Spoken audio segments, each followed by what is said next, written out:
Good afternoon, Payan. Thank you, Parian. And Yeah, how are thank you, you Pa? very You much. good? I'm very well, thank you. Very well. Can you hear me? Yeah, crystal clear. Your voice is Okay. very clear It's here. Yeah. I think I will not to talk too much about you, especially introduce you, since you are more famous than me, Pa. Yeah. So, okay, Pak Ian, without any further ado, the session is yours, Pa. Right. okay. Thank you very much. Thank you very much to the Mentora group for inviting me to speak today. It's a great privilege, and I'm looking forward to it. I'm a geologist by training, so I work with AMC Consultants, which is an international mining consulting company, and we've done quite a lot of work in Indonesia, and it's always a place that I enjoy visiting and enjoy interacting with Indonesian geologists. It's always very interesting.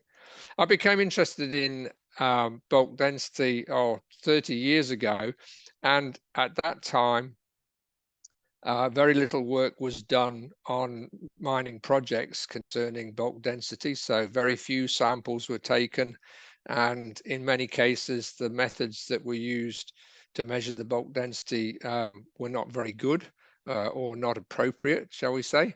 And so I wrote my first paper in 1999, and then, as Parian says, it became an ISIMM paper in 2001, and it was also updated in 2013 in a new volume. And towards the end of this presentation, I'll put up two references for further reading, and a lot of the details about the methods are going to be presented in those additional papers. So I won't go through all of the methods in great detail today, but you'll find all the details that you want from these reference papers.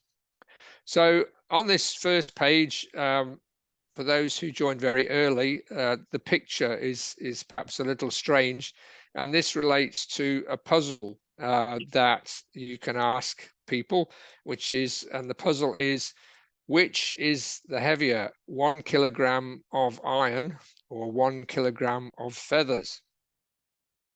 Now, those people who are familiar with density will know the correct answer, but often people who are not familiar with density will say, well, it's the 1 kilogram of iron that is heavier. But of course, the real answer is that both the iron and the feathers weigh 1 kilogram, so they have exactly the same weight, but where they differ is they have different densities. And that's what we'll look at today, and how we go about measuring it. So density estimates are particularly important when we estimate mineral resources. So mineral resource estimation is a problem in three parts. First of all, we need to estimate the volume of the mineral deposit, which we typically do by building wireframe models or leapfrog models, etc., to get the volume. We estimate the grade. We might use inverse distance or kriging or something complicated. But then the third component is the density. And you could easily introduce 20% error to the mineral resource estimate if you have very poor estimates of density. And so the paper today is all about making sure that we collect the right data to inform our density estimates for mineral resource estimates. So what I'm going to go through is I'll talk about some key terms and then the controlling factors, the factors that control the density of the rock, and in particular the bulk density. Then we'll look at what are the critical issues that we need to consider. I'll go through a summary of the available methods, and there are several different ones. And as I say, the detail about how those methods work and the formulae or the equations that you apply, etc., they are all in the reference papers, and mainly I won't talk about those today. And then I'm going to try to address some specific questions So firstly, what's wrong with selecting small samples? Do I need to seal my samples? Do different methods produce different results, which is an important question. And the one that everybody asks me is, what's the best method for measuring bulk density? So that's what we're going to go through. So firstly, the key terms. So density is mass per unit volume. So you'll often see it reported in the laboratory as grams per cubic centimetre. I prefer to quote it in tons per cubic metre. The numbers are exactly the same. But in mining, we mine cubic meters of material and tons of material. So that's why I prefer tons per cubic meter. But they're completely the same number. Specific gravity is a specific term, and the definition of specific gravity is it's the ratio of the density of the material that we're measuring to the density of water at 4 degrees C. So although it's very similar to a value of density that we might measure in a laboratory or in a core shed, it's not necessarily exactly the same. And I always encourage people not to use the term specific gravity, but to use a term which is very accurately describes exactly what you are measuring. So are you measuring in situ density, bulk density? Are you measuring mineral density? Is it dry bulk density, etc.? So I think if you can be as accurate as possible in the description of what it is that you're measuring or estimating, then that way you can avoid some confusion. In situ bulk density is the density of the material that we're interested in, so rock, the density of the rock, with natural porosity and natural water content. So if we were to drill a hole into the ground and we could take a sample at the bottom of the hole and immediately measure it with no loss of water, then that would be in situ bulk density. It's also what we measure with downhole probes, but I'll talk about that later. What we need for mineral resource estimation is we need the dry bulk density. So that's the density of the material or the rock when it's completely dry, and we have to take into account the porosity. So for some rocks, like for example, magmatic rocks, granites, etc., the porosity is very, very low and we can ignore it, but for other rocks, it's much more significant. And then we also have a term called grain density, which is the density of the solid grains ignoring the porosity. And some methods that you will see reported are actually measuring grain density, which is not what we need for mineral resource estimation. Okay, so the factors that control bulk density are firstly the mineral assemblage in our rock and the densities of the individual minerals. Secondly, the porosity, which is the ratio of the total pore volume, including occluded pores. Now, occluded, I'm not sure how that translates into Bahasa, but occluded means these are pores or little voids in the rock which are not interconnected. So, for example, it would be very difficult to get water into them because they're not connected to the outside of the rock. And it's the ratio of the pore volume to the total volume of our rock sample. And the third factor that controls bulk density is the in situ bulk density is the moisture content. Now, when we talk about moisture content, we have to be very careful about how that moisture content is being measured and reported. So this is what I'm calling here the basis of the reported moisture content. And towards the end of the talk, I'll show you exactly what I mean about that. And I have the formula there. Moisture content is a real trap because different professional disciplines report moisture in different ways. So the way a resource geologist might calculate moisture content is usually different to the way a geotechnical engineer will calculate moisture content. and the difference is significant. So if we have confusion, we can very easily get a big error into the bulk density that we're using for mineral resource estimation. But I'll come back to that. Okay, so mineral density, here's just a chart showing the density of some commonly occurring minerals. This really is to illustrate that in some rocks, we do get very significant variation in density, which is driven by mineral content. So any rock which has a high content of magnetite or hematite, or pyrite, because pyrite is around about 5 as well, then the density of that rock will vary as the percentage of magnetite or hematite increases or decreases in the rock. Some minerals have very narrow density ranges, so magnetite is quite narrow, but others like limonite, which has a lot of which has a poorly defined crystal structure. As a consequence, depending on just how crystalline the limonite is, you could get quite a range in density values for the individual minerals. Similarly with amphiboles, they vary quite a lot according to the content of the cations that are present in the amphibole mineral. So this is just to give you an idea. If we're dealing with a dolomite deposit, we're looking at an industrial stone, then we would expect a very narrow range of density values. But any mineral deposit where we have a range of minerals like this, we're going to see significant variation. So the critical issues for getting bulk density right are firstly sample selection. And this we'll talk about as we go through the talk.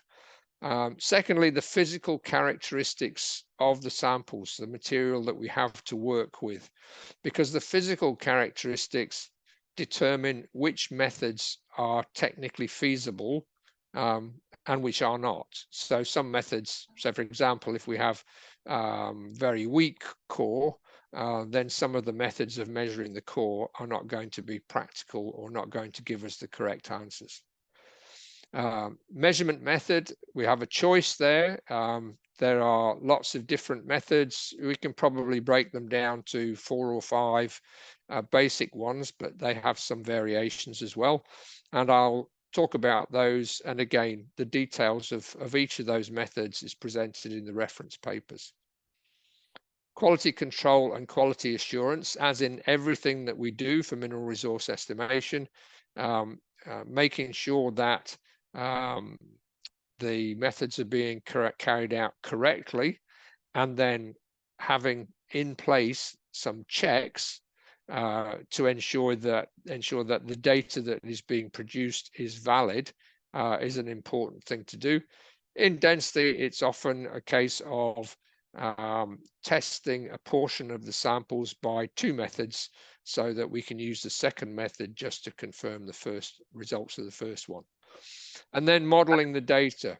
Although in this talk, I'm not going to talk specifically about modeling the data, but the last slide that I will present will raise one very important point about modeling the data, and perhaps might be the topic for a future talk. This is a slide which I apologize, I ran out of time to update this. So you can see there are 2 methods missing, the whole tray method and the pyknometer method. Okay, so what we have is each row represents one of the methods that are discussed in the reference papers. Caliper method, 6 different ways of doing water displacement, sand replacement, etc. And then the gray bars give some indication of the situation in which that method may be an appropriate method to use. So you can see there are lots of different choices we can make, but some methods are appropriate for some types of material, but not for others. And we'll talk about the advantages and disadvantages or when we use them as we go through the presentation. So firstly, the most simple method of all probably is the caliper method. So the caliper method is used on drill core and usually on hole drill core. And what we do is we take the drill core and we cut it into typically a short section. So we square the ends of the core. We cut the core with a diamond saw perpendicular to the axis of the core. We measure the length of that sample with a tape. We measure the diameter of that sample with a set of calipers, and there's a picture here of a set of manual calipers. These days, most of the time, the ones you'll see are digital, which makes life a lot easier. It's much easier to read than trying to read the scale on the calipers. And we need to dry and weigh. We need to dry the core before we do the measurement, and then we weigh it. And so we have a very simple formula for calculating the bulk density, which is the value PD. The P is actually a Greek letter. It's the letter rho, which is sometimes used for density. It's simply the mass divided by the volume, and the volume is calculated from the volume of the cylinder. So that one's simple. The second group of methods are the water displacement methods, and there are, as I showed, at least 6 different ways you can do this. They're all based on what's known as Archimedes' principle. Archimedes was a Greek philosopher and scientist from from over 2,000 years ago now. And the principle that he identified is that when a body is immersed in a fluid, when a solid body is immersed in a fluid, it will experience an upward force equal to the mass of the fluid displaced. And he is supposed to have exclaimed "Eureka" when he sat in a bath and observed the effect. He could feel the upward force on his body. There are many different variations in how this principle applied. I'll show you a couple of examples. And it's a very widely used method in the mining industry. So this is the first example of a water displacement method. It's sometimes called the retort method. A retort is a metal arm on a base plate, which is used in a laboratory to basically to hang things from the top of the arm. So it's called a retort arm or a retort. So that's the thing in blue sitting fixed to the base. And here we can see an electronic scale at the bottom, the little grey block with a plate on top. And then we have a piece of core. And we start off with the dry piece of core, and we get the dry weight, which in this case is 500 grams, half a kilogram. Then what we do is we put a cylinder of water on top of the electronic scales, and we have a hook there for holding the core. Usually that's a metal basket. And then we weigh the mass of the cylinder and the contained water. And in this example, and also the hook or the mesh for holding the core. And in this case, we have 1.25 kilograms. And then we weigh the core suspended in water. And because the core displaces water, it feels or it experiences, shall we say, an upward force which is equal to the mass of the water displaced. So now we have an apparent weight of 1.55 kilograms. And if we do the calculation, which is illustrated on the left there, we come out with a density of 2.5 tons per meters cubed. Now, this arrangement, I showed the retort method partly because a lot of people, when they look at the diagram and the method, think that it can't possibly give the right answer. But I encourage you to go away afterwards and think about the method. And if you're still struggling to believe that it gives the correct answer, then you need to go to a laboratory and do your own experiment to prove to yourself that that it does give the correct value. The method that the application of the water displacement method that you may see more commonly is a setup like this one. This is an old picture, as you can see by the nice desktop computer that we have in this case. You can see the core trays laid out on the right hand side, and in this case we have some electronic scales, and there's a basket on top of the scales in which we can put our core sample, but there is also a wire basket hanging underneath the scales from a hook which is on the bottom of the electronic scales. So you can weigh the sample in air, the dry sample in air, on the top of the scales, and then as soon as you've done that, you can transfer the core from the top into the basket in the water and get a wet weight from the same piece of equipment. So this is a really easy method to set up in a core shed or a core farm, and very easy to work into your core shed workflows.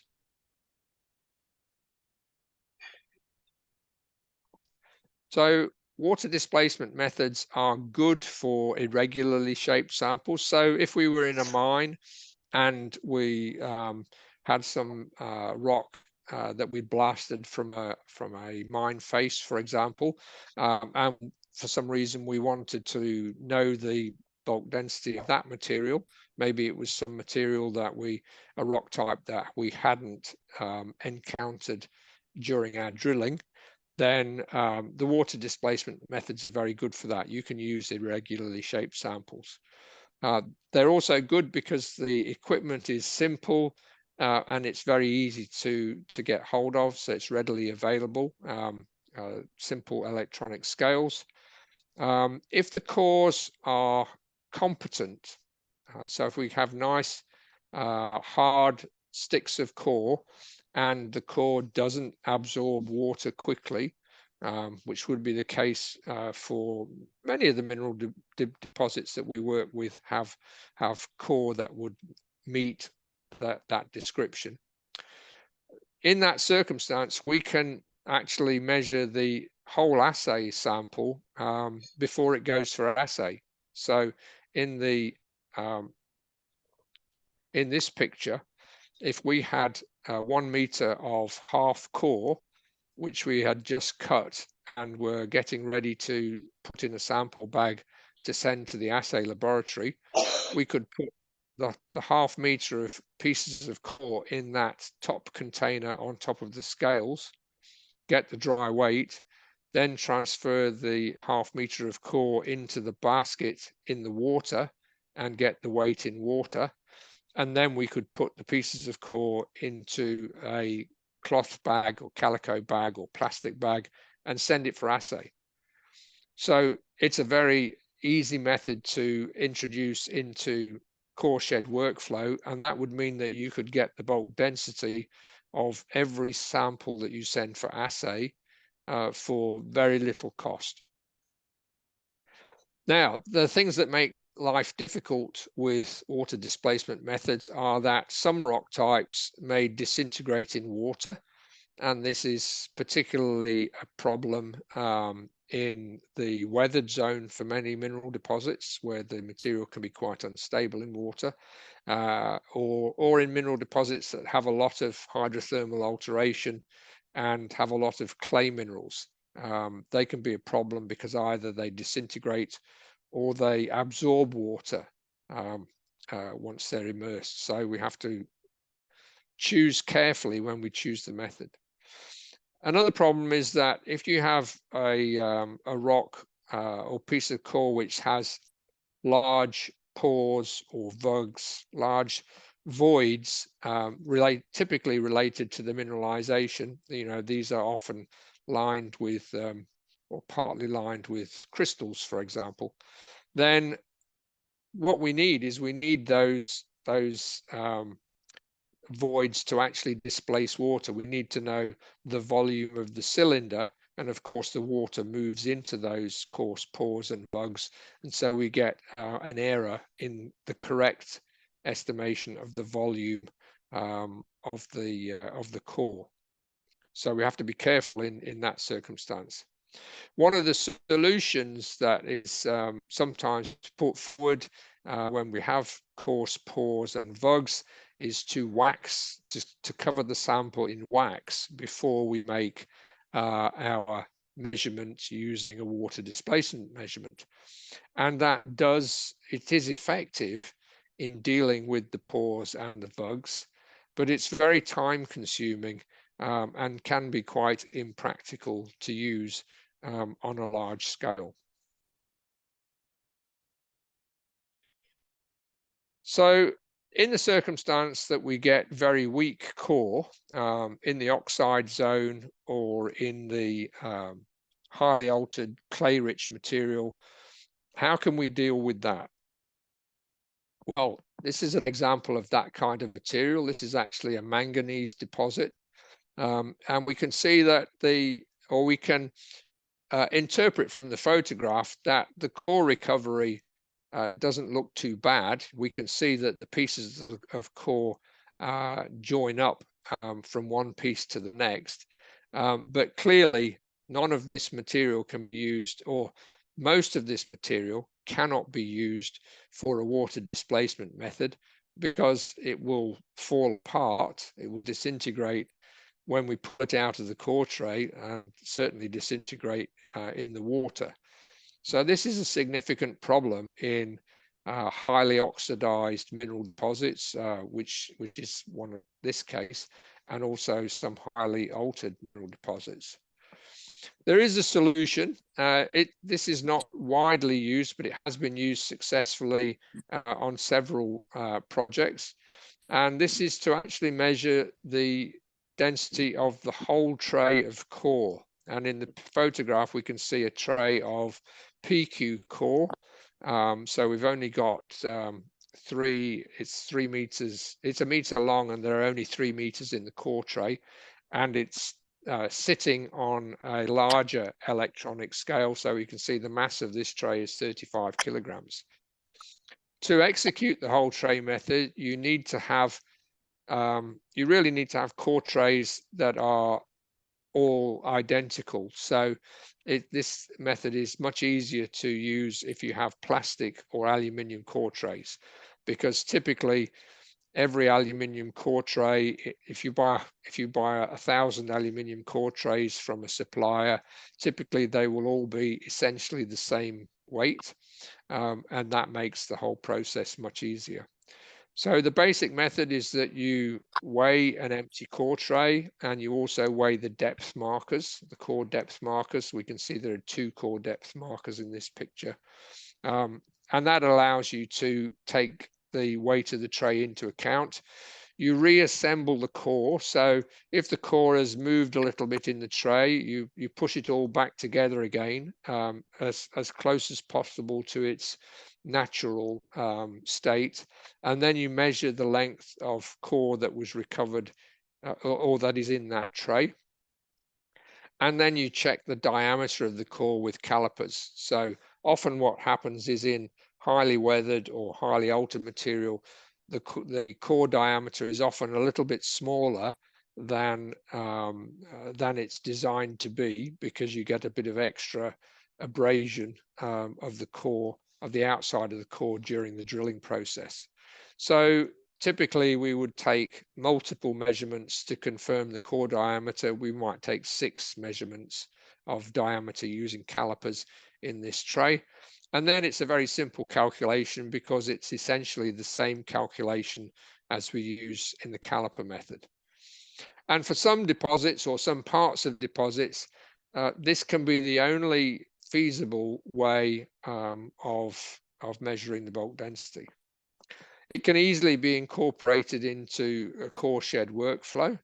And even if it's not used as the primary method of density measurement, I think it's often good to consider using the whole tray method as a check against the other methods that you might be using. So it can be used as a QA/QC check. Another method that you might come across sometimes is the use of a pycnometer. The pycnometer measures strictly speaking, measures the specific gravity of solids or the grain density and not the bulk density. And that's because it's measured using a sample of pulp. So this is core that has been typically core that has been ground down to I'm not sure exactly what size they use, maybe 100 microns. And as a consequence, any of the porosity that was in the rock is destroyed, and now we're just measuring the mineral grains themselves. So the pycnometer is a small glass bottle that has a stopper with a fine opening. You put the maybe 10 or 20 grams of sample into the pycnometer, and then you suck all the air out and replace and then completely fill the pycnometer either with xylene, which is an organic fluid, or with gas, and you weigh it. So typically it's a laboratory technique. You would not use a pycnometer in a core shed. It's a laboratory technique. Typically it's used to measure the specific gravity of minerals or gems. As I say, because the fabric of the rock is destroyed when you create the pulp, any original porosity is lost. And so generally pycnometer data is not very useful for estimation of resources. And there are other better methods for producing direct measurements of bulk density, which are less expensive and more practical.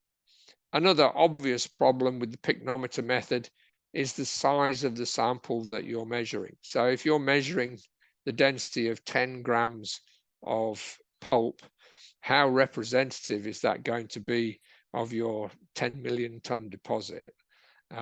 The answer is representativity is often going to be a big problem if you're trying to use a pycnometer for bulk density measurement.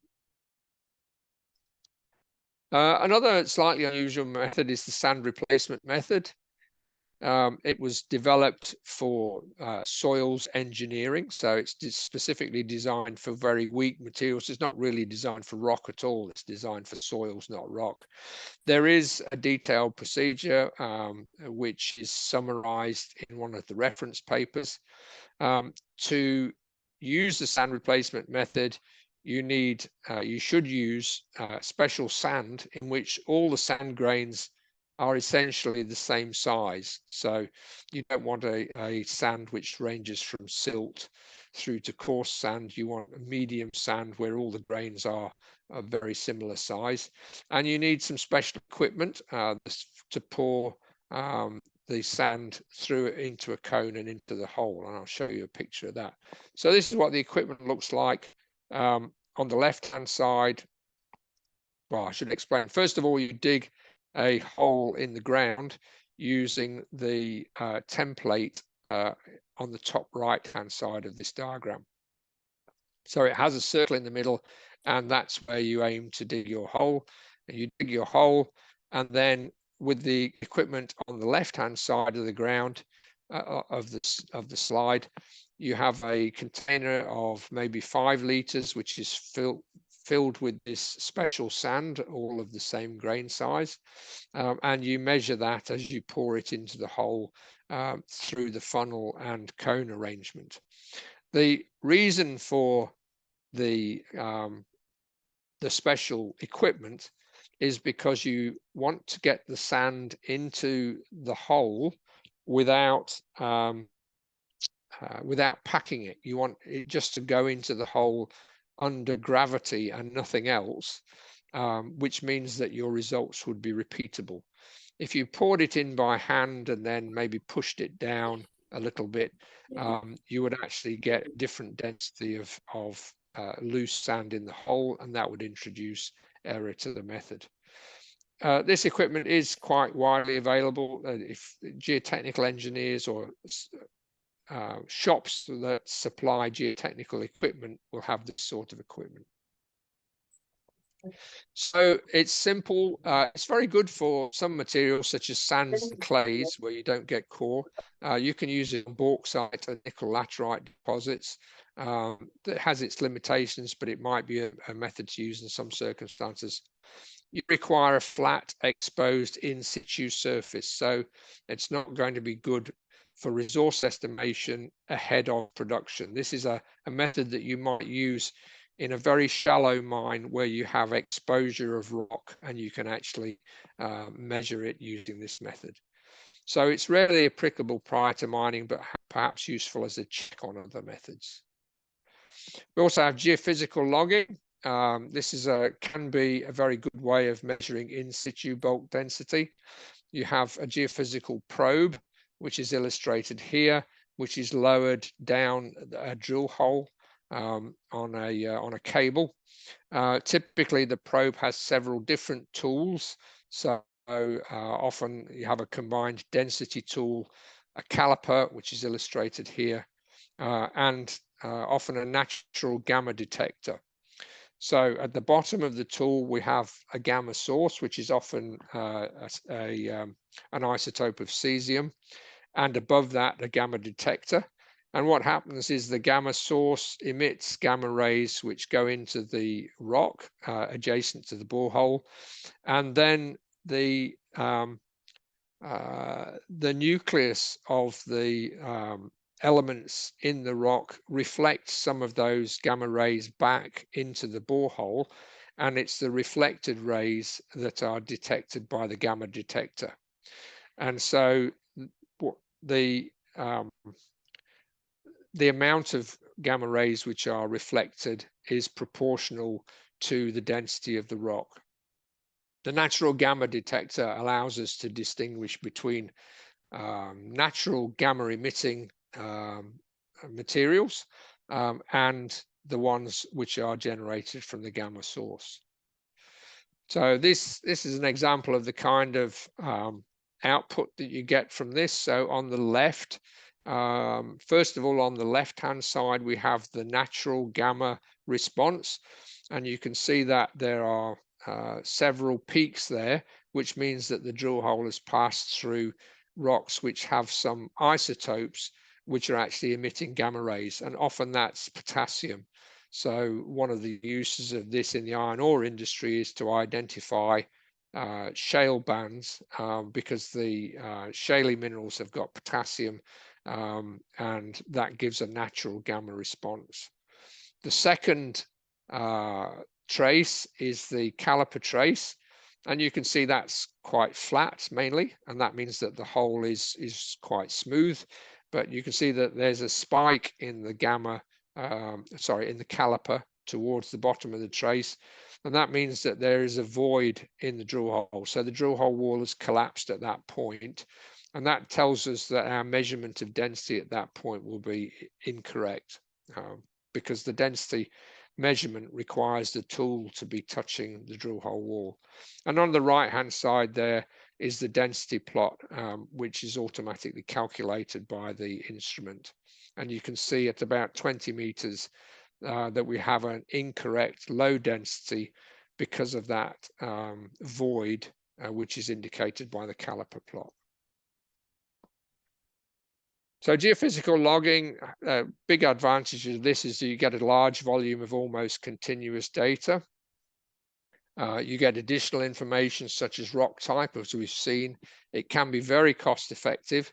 It does require that you calibrate the tool, and so there is a procedure for calibrating in particular the cesium emitter, gamma emitter. One big risk with it is you don't want to lose the probe in the drill hole, because that would be an environmental risk if you left a radioactive source in the ground. And this is very widely used in coal and iron ore in Australia. I'm not sure if it's used in Indonesian coal mines. I'd be interested at the end if anybody can tell me whether they've come across this being used in Indonesian coal mines. Bulk samples are sometimes important. This really is only ever used as a check, and a check when it's difficult to measure bulk density accurately with other methods. So you might take a very large sample from a pit or a shaft, or even a very large diameter drill hole. You can drill holes of 1 meter diameter, for example, in some circumstances. I've seen it used for nickel laterites. And then you weigh the entire sample in these large nylon bags or on a weighbridge. One challenge is that, as with all of our bulk density measurements, if the sample is not dry, you need to measure the moisture content. And of course, you're going to measure the moisture content of only a small part of this this bag of material, because you can't measure it all. And so the moisture may not match the moisture content of the whole sample. So bulk samples, they're good because the large sample minimizes variability, but there's a big question about whether bulk samples are representative of anything beyond the sampling point. Calibration of the weighing devices is very important and can be difficult. But there are some circumstances when large diameter drilling and measurement of this type may be the only option, or maybe a really important check for an institution like a bank, for example. A bank might want to check that the estimates you've made with small methods are confirmed by a bulk sample like this, but it is very expensive. So a note on moisture content: if the samples are not dry, then we need to convert. If they're not dry, then we'll measure wet bulk density, or as received bulk density, it's sometimes called, and we'll need to convert that to dry bulk density. So ideally, we want to measure the moisture content on exactly the same sample as we have used for the density measurement. If we're doing that in fresh rock, that's easy, but clay-bearing samples, measuring moisture content can be quite difficult. It takes a long time to dry the sample. The sample may shrink and crack or disintegrate. And so if we measure the moisture content first, it may be difficult to measure the density afterwards because of the shrinkage and cracking. Although we're interested in dry bulk density for mineral resource estimation, the mining engineers and the metallurgists who are looking after the ore processing, they are typically more interested in the in situ moisture content. i.e. they want to know how much moisture they're going to have to haul out of the pit in the trucks, rather than the dry bulk density. So we have to be very conscious of that for their purposes. And drilling fluids added to the drill hole may bias the measurement of in situ moisture. So in the second paper, the second reference paper, there's a bit more discussion on moisture content in there. I said right at the beginning that with moisture content, we had to be careful about knowing what the basis for the measurement of moisture content is. So sometimes moisture content is reported with respect to dry mass, which is the top line. That's the formula there. So we calculate the amount of moisture, which is the mass of the wet sample minus the mass of the dry sample, and we divide it by the dry weight. And that is that's one way of doing it. And if you do that and you need to convert dry density to wet density, then you can see the formula there on the third line. But sometimes moisture content is reported in terms of the wet mass of the sample. So you can see on the formula one up from the bottom that the divisor on the bottom is the wet sample. And that means that the two measurements, or the two ways of stating it, are very different. You get much the numbers are very different, in which case we have a different conversion factor. So I put this up because if you get confused or the person supplying the moisture content information has not explained the basis, then there is the potential to introduce a very significant error into your dry bulk density estimates. So you always need to check what the basis for reporting is.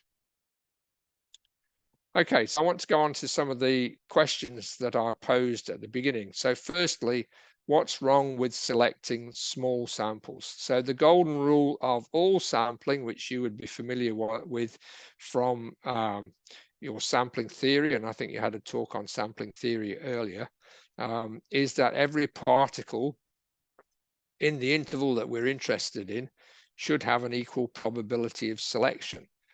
And this ensures that the sample is representative of the interval.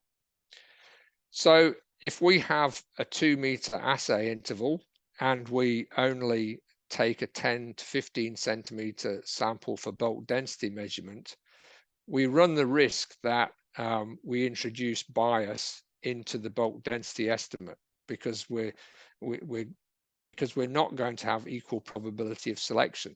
What happens is we tend to bias our selection of small pieces of core, small subsamples of core, towards the more competent sticks of core.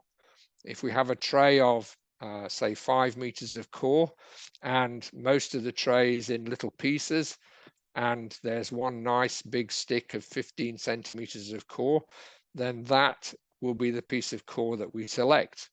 But of course, it may be much more competent, much harder than the rest of the tray, and so there's the risk that we bias our results towards the more dense material. And this is a very common problem in weathered or intensely altered rocks in a huge variety of different deposit types. And so usually I will recommend that a project tries to use a method for measuring bulk density in which the whole sample is measured, not a small subsample. I'm going to show you an example that demonstrates this problem in real life.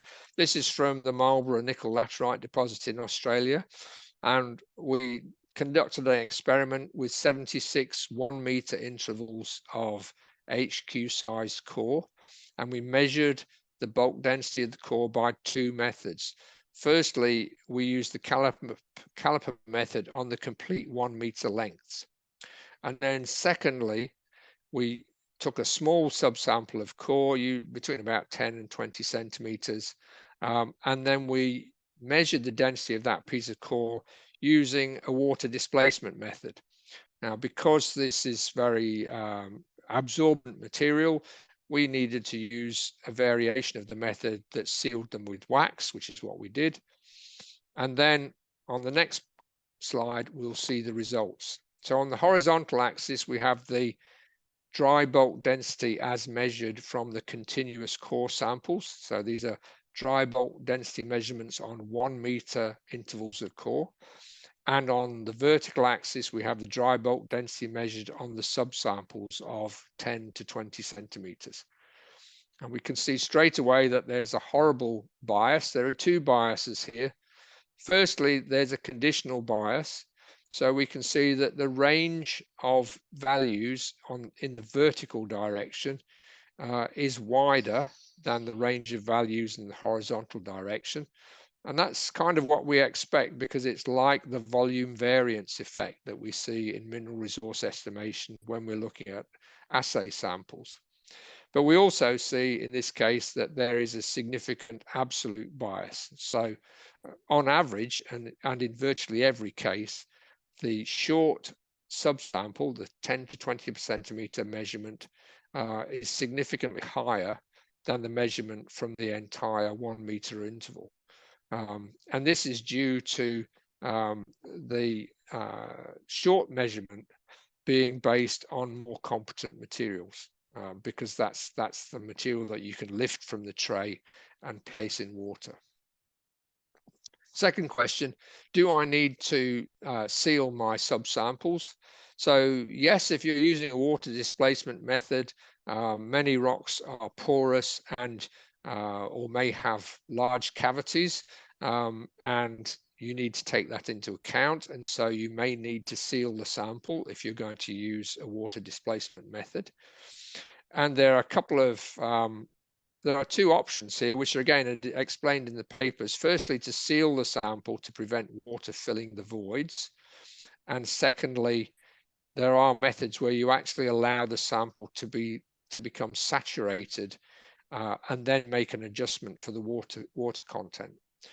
I'm not going to go into the saturation method here. It's explained in the paper. But I do want to show you what can happen with the trying to seal the sample. The wax method does work. So here we see some photographs of somebody applying wax to, in this case, a rather small and irregular piece of core.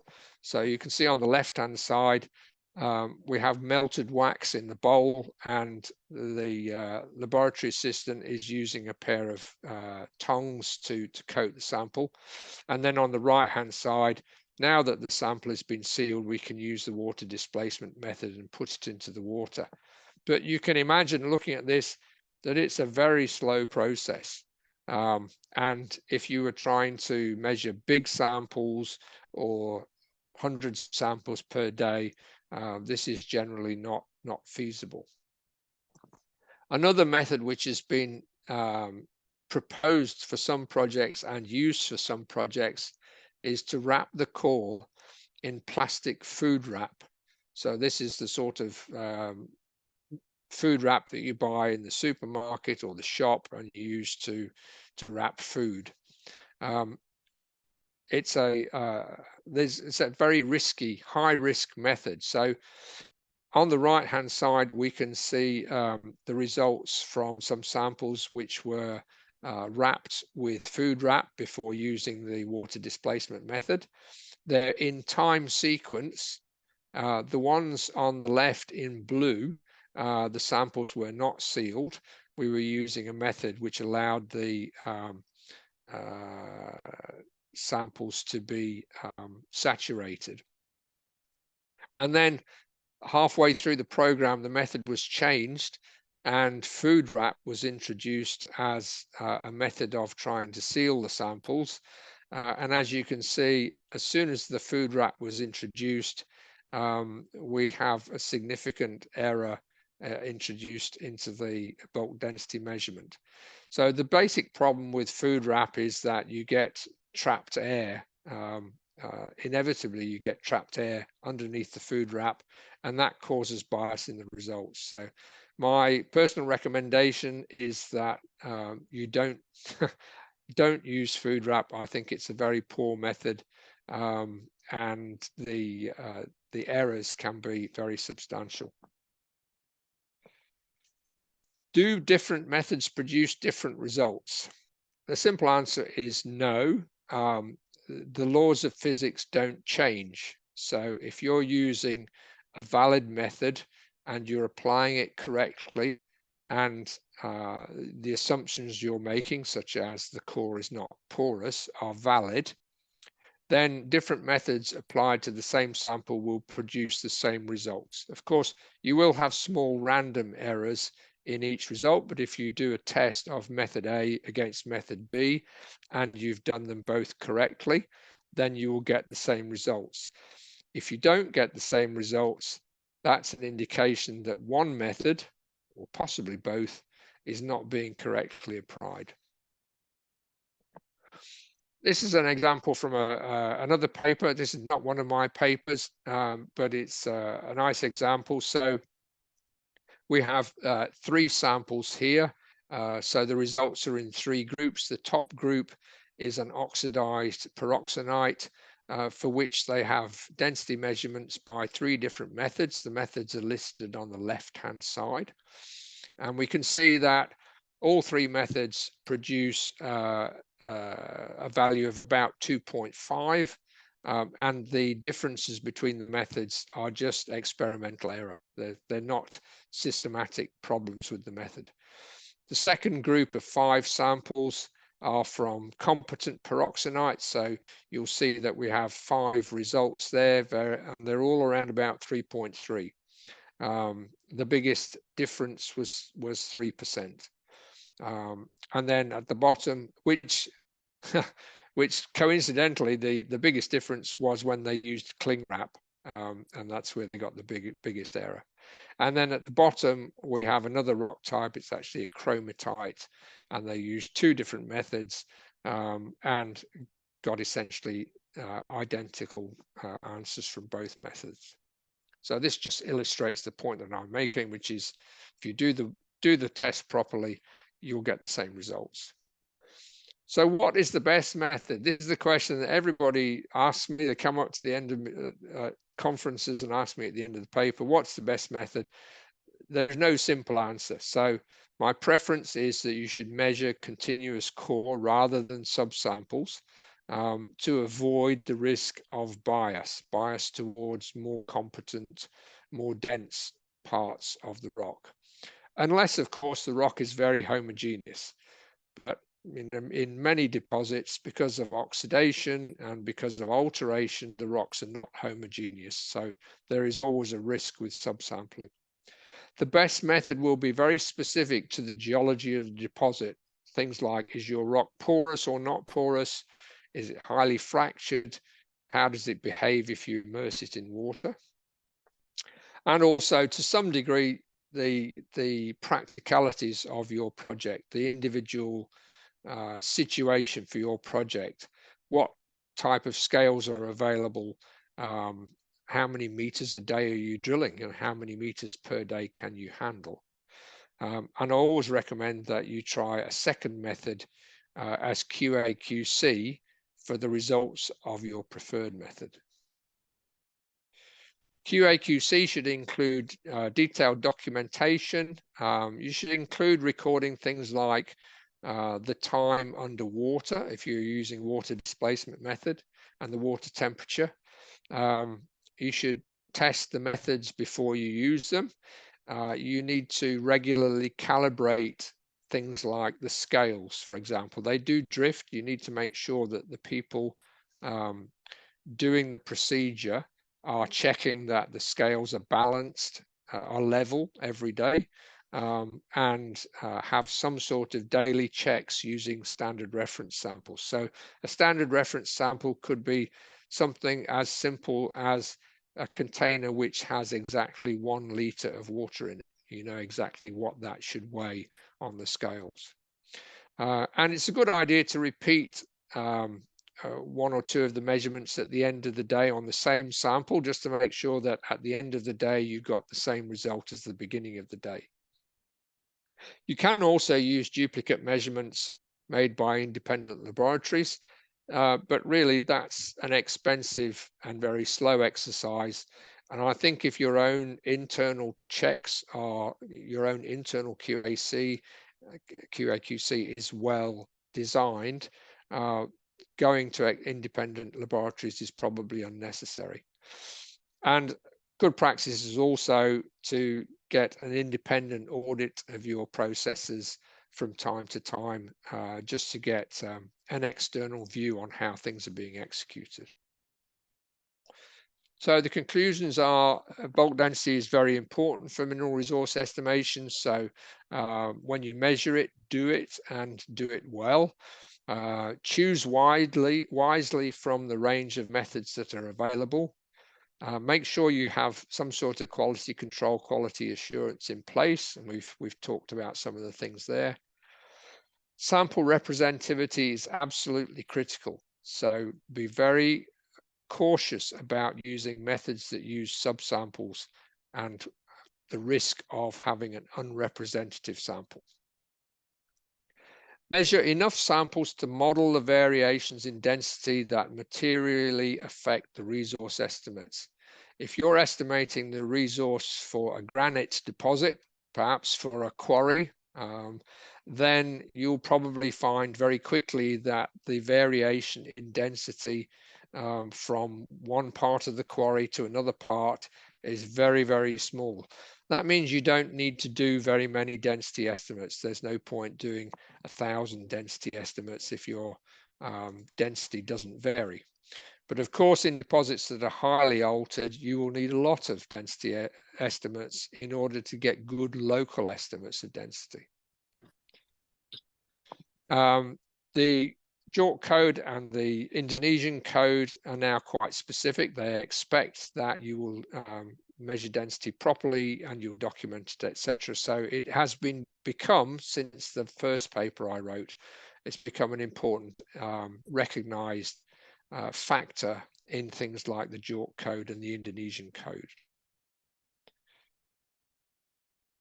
And just a final note, as I said, I can't talk about this in this session, but density cannot be Krigged. So density is a variable which is not additive. You can't simply Krieg it, and that's because it's expressed in tons per meter cubed, and so you actually have to do a transformation on density before you can Krieg it. But that's something perhaps for a future discussion, and there is another paper on that as well. So I think I've gone way over time, which I apologize for going on so long. But hopefully you found that interesting, and will find it useful, especially when you look at the reference papers. Thank you. Yeah, thank you very much, Ian. It is very fascinating presentation. On your presentation, you show that different method could produce significant difference on density result, which means that could lead to different orthogonage. It could be like very tricky decision for the resource estimator itself. And the second one, as you said, that density is non-additive since Kriging is linear estimator. So I think further discussion will be very interesting to talk about it. So currently we have a question here by Ian. I will read the question one by one, and then if someone want to talk in Bahasa, do not hesitate to ask. I will translate it for you. Kalau ada yang mau bertanya dalam bahasa Indonesia, jangan sungkan. Nanti akan kita translatekan, gitu ya, untuk disampaikan ke Pak Ian. Okay, Pak Ian, the first question is from Extifonus. Hi, Pak Ian. I wanted to ask a question. Most likely, we experience the enormous amount of bulk density data since the beginning of the company established or since the exploration was begun. Also, sometimes with the different method and procedures, which also poorly documented the changing. What is the best practice and steps to take out the invalid data based on your experiences? That's a good question. So I suppose it's hard to give a general answer, but I suppose the steps would be, firstly, to look at the methods used that have produced each of the different data sets. So you have to look at those methods critically and decide whether they are valid or not, and whether they have been executed correctly. Assuming that's the case, then you would use typical statistical tools to compare the results of one variable with the other, which might be scatter plots. It might be downhole traces, where you compare the two results as you get deeper in the drill hole. The downhole traces are particularly useful because you can then, at the same time, you can look at how the geology is changing down the hole, and that will help you to interpret why you're getting different results from the two methods. So you might see, for example, when you look down the hole, that in the hard material or the competent material, the differences between the two methods are very small. And then when the drill hole passes through highly altered or highly weathered material, the differences are larger, which would suggest that If one of the methods is using subsamples, it will probably indicate that that method has bias towards the hard material. So I think you just have to treat it as take it step by step, as a little scientific investigation. You look at the evidence and then decide which of the data is the most reliable. You might even need to apply a correction factor to one set. You may decide it's not 100% reliable. We just need to make a small correction to it. And then, of course, document the results and store the documentation somewhere where it can be found in future and related back to the information that's in the database. Thank you for the question. It's a good question. Yeah, thank you, Ian. The second one is from the nickel laterite background. In the cases, we measure every meters of the sample, but there are results when the dry density are below 1, and the population are quite significant, around 10 until 20% of the data set, and in the geometry distributed on contact between limonite and saprolite. The question is how to validate the result of density calculation using caliper method, especially for this commodity, for nickel laterite. Okay, that's another good question. And what's being described here is a phenomenon, something that we see quite frequently in nickel laterite deposits, particularly in places like Indonesia, where the nickel laterite deposits are quite young. So there are two. I'll make a couple of comments again. Firstly, one of the difficulties that we see with nickel laterite deposit is sometimes the core swells. Sometimes the core gets longer in the core tray than it is in the ground. So you can drill, say, 2 meters with the drill rig and pull out the core tube with 2 meters of core in it. And then when you open the core tube and run the core into the tray, you might end up with 2.5 meters. And it appears that very often that is simply the core swelling as a result of the release of pressure when it comes out of the ground.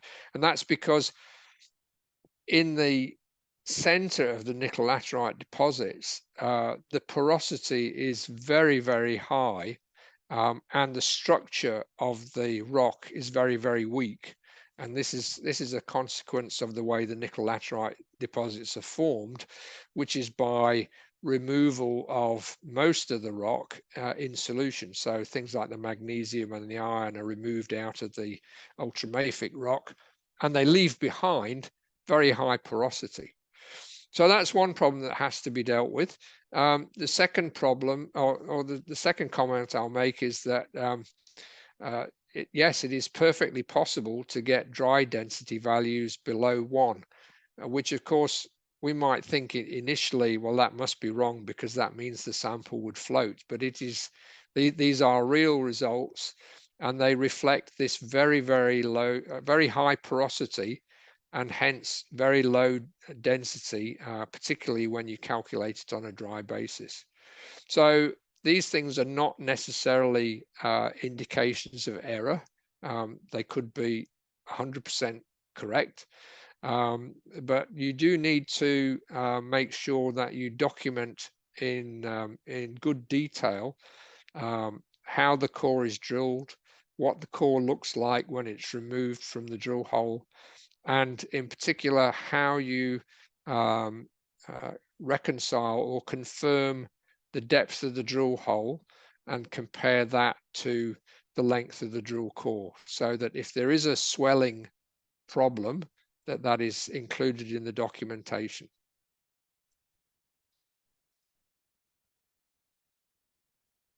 Thank you, And as the questioner says, this often happens at the base of the limonite, where the porosity is highest. Thank you, Pak Yeah. Ian, for your question. Sorry, Mas Rian. This is my question. So I'm Oh yeah, thank you for sure. So thank you, Pak Ian, for the explanation. Yeah. I'm quite interested on your comment on the first point. Yeah, especially when we have a swelling. Yeah, when we are doing the calculation using the caliper, we calculate the volume of the drilling rod and the diameter, and we divide it by the weight of the material. When we have encountered the swelling problem, yeah, like you said, when I run 1 meter and the output of the core is more than 1 meter, uh, am I need to normalize the weight of the core to be 1 meter, or I just use the weight from the all material that swelling? It's a very good question, and it's a difficult one to be 100% sure about the correct procedure. But my view is that if you're confident that you don't have material which has fallen into the hole during the drilling process, which of course would be contamination and should be removed. If you're confident that the 1.5 meters that came out of the 1 meter interval was all in situ material, then I would correct back to 1 meter. So I would say this mass of core, which is now spread over 1.5 meters, came from 1 meter, and I would do my density calculation on that basis. But I think it's very important that that decision is very clearly documented in the resource estimate and also in the resource database, so that people can see that was an interpretation that was made and a decision was taken to calculate the density on that basis. Okay, thank you very much, Pak Ian. Thank you, Mas. Okay, thank you, Pak Fisco, for your question. Pak Ian, we still have like another 4 questions. Do you okay with that, or Yeah, we can sure. add Yeah, like yeah, 1 or 2 question more? yeah. Let's go. Yeah. Excellent. Thank you, Pak. So yeah. So the next question is from Kristinata Haryanja. Hi, Pak Ian. Have you ever used multiple regression with several elements representing copper minerals to define the density in areas with less density measurements? And if you have tried that analysis, how is the result, and how to validate if we can implement that analysis? So I've used a calculation. I've calculated bulk density for several deposits from the assay data. Usually they are base metal deposits, copper, lead, zinc, possibly copper. And if you have assays for copper, lead, zinc, iron, and sulfur, then you can often get very good estimates of bulk density from the assay data. The things that you need to be successful are, firstly, you need the assays for all the relevant elements. You also need the core to not have any significant porosity, because of course porosity is not measured in any way by the assays. So no porosity. And you need the gangue minerals, which are typically silicates. They need to be not very variable in terms of their density. So if all the silicate minerals in your rock have a density of, let's say, about 2.6, and your rock has no porosity, then if you have assays for the metals and sulfur, you're probably going to be in a position where you can generate very accurate estimates of density directly from the assay data. Now, how do you validate that? Well, the way you validate that is to have density measurements for the complete samples. So if you have assay data for 2 meter samples, then you need a data set where you also have the density for those 2 meter samples. So I mentioned earlier in the talk that you can put half core through a weight in air, weight in water method before it goes for assay, and that would be perfect. That would be a perfect way to validate the density estimates that are coming out of the assay data. But it works, in particular for lead and zinc deposits, it can work very, very well.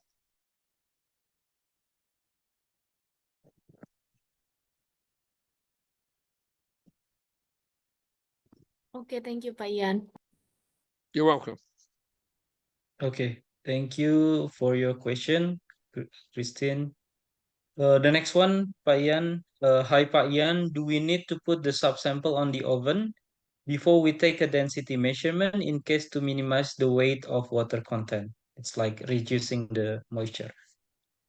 Yeah, certainly you need to understand how much moisture is in your sample at the time that you're going to measure the density. If your sample has been,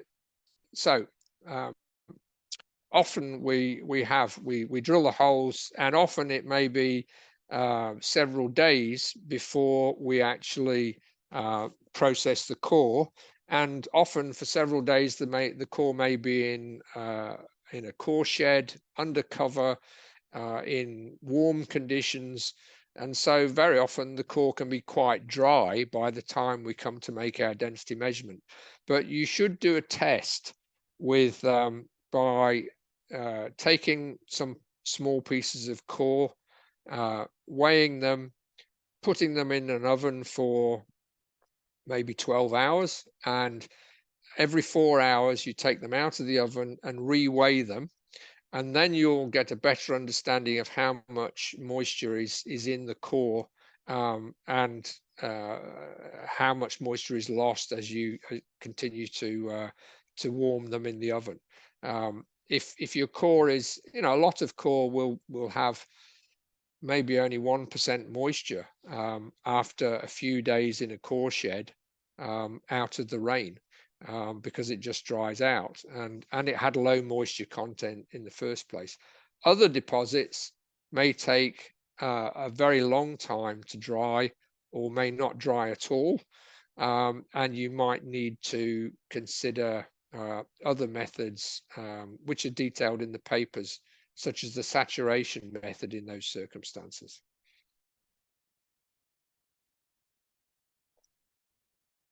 Thank you, Pak Ian. The next question from Arnisa Hasana.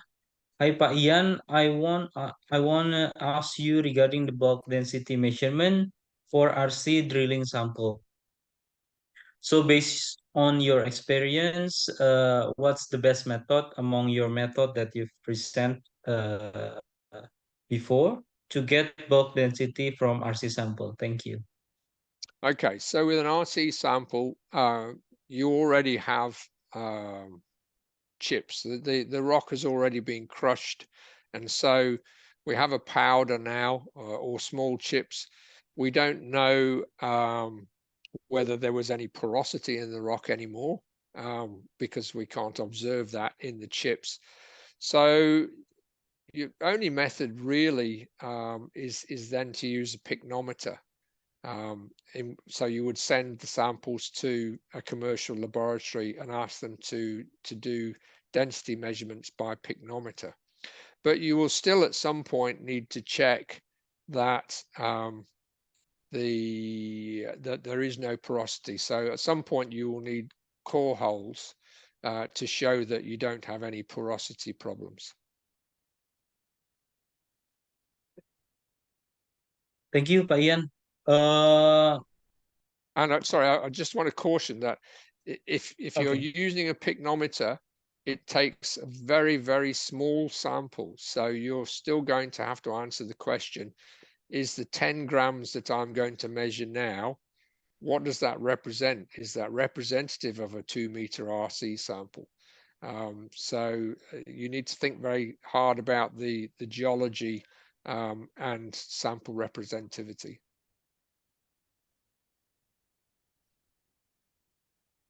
Thank you, Pak Ian. Arnisa, it answer your question? Okay, thank you, Pak Ian, for your explanation. Enough. Thank you. Okay, thank you. I think the next one from Herawan. Please unmute and ask the question. Thank you.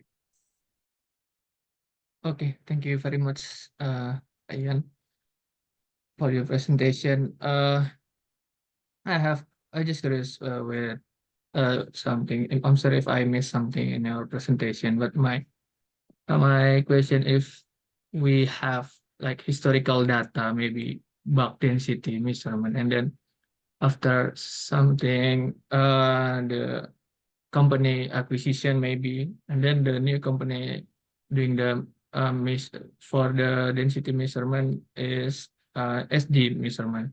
And then my question is, which one that more reliable to being used for resource estimation, or can we integrate both of them? Okay, that's a good question. It's a little bit like having different generations of assay data, which is also common after projects move from one company to the next. So the first thing that I would do is I would try to set up a comparison of the two data sets. And to do the comparison, you want to try to get to sets of samples which are from the same rock type and preferably the same part of the deposit. And then you can do some simple statistical comparisons. You can compare histograms, for example, or you could generate QQ plots if you're familiar with those, and they're a way of testing whether the two histograms are the same or different. So the first thing to do is to try to compare the two data sets to see whether they indicate the same distributions, statistical distributions for the two data sets. If they do, then that probably indicates that you can combine the two data sets. If they're different, then that suggests that there is a problem with one or other of the data sets, and then you would need to go back and look in detail at set A. What was the method used for set A? Where was it used? Is there QA/QC for it? Do we think it's valid? And then you would do the same for set B. How was set B? What was the method used for set B? What's the QA/QC? Is that one valid? But if they're different, then it means that one or the other is wrong.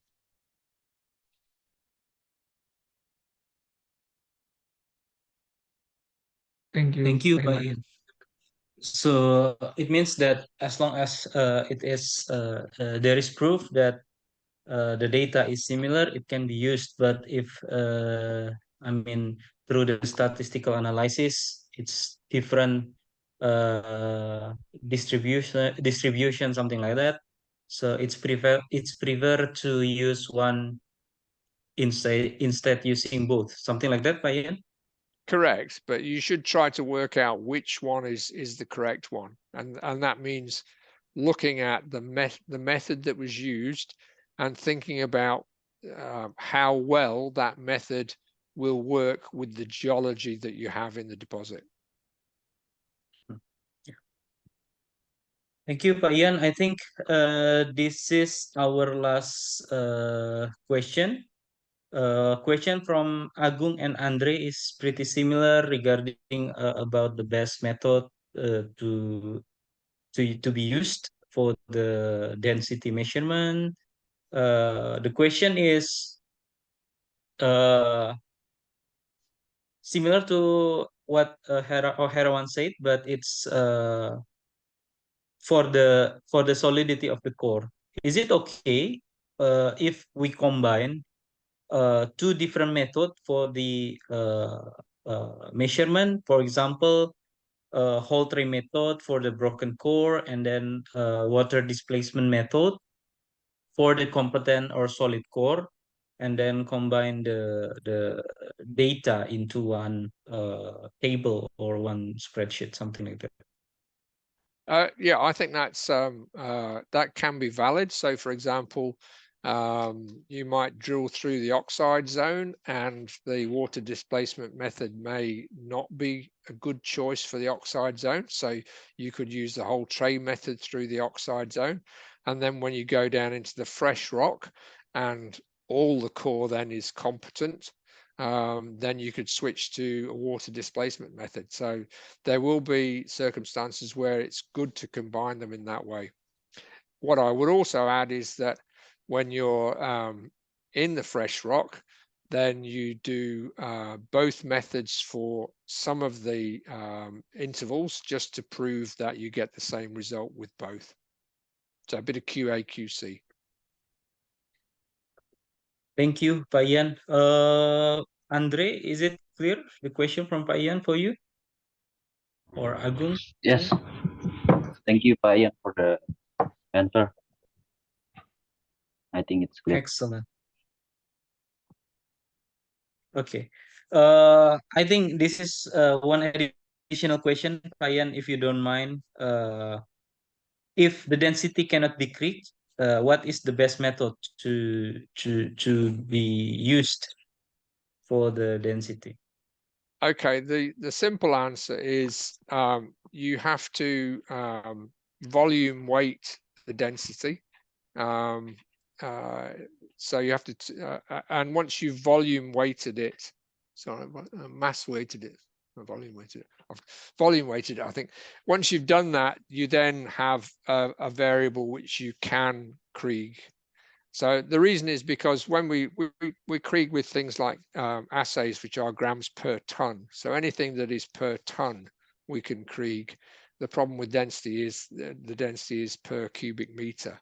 So we have to turn it into, essentially we turn it into masses, and then we Krieg those and back calculate. I do have another paper on that. So that could be, I can, if Pak Agung has a particular need, I can provide him that paper. And as I say, if you wanted to have a discussion about Krieging density next year, then we could line up another talk if that's of interest.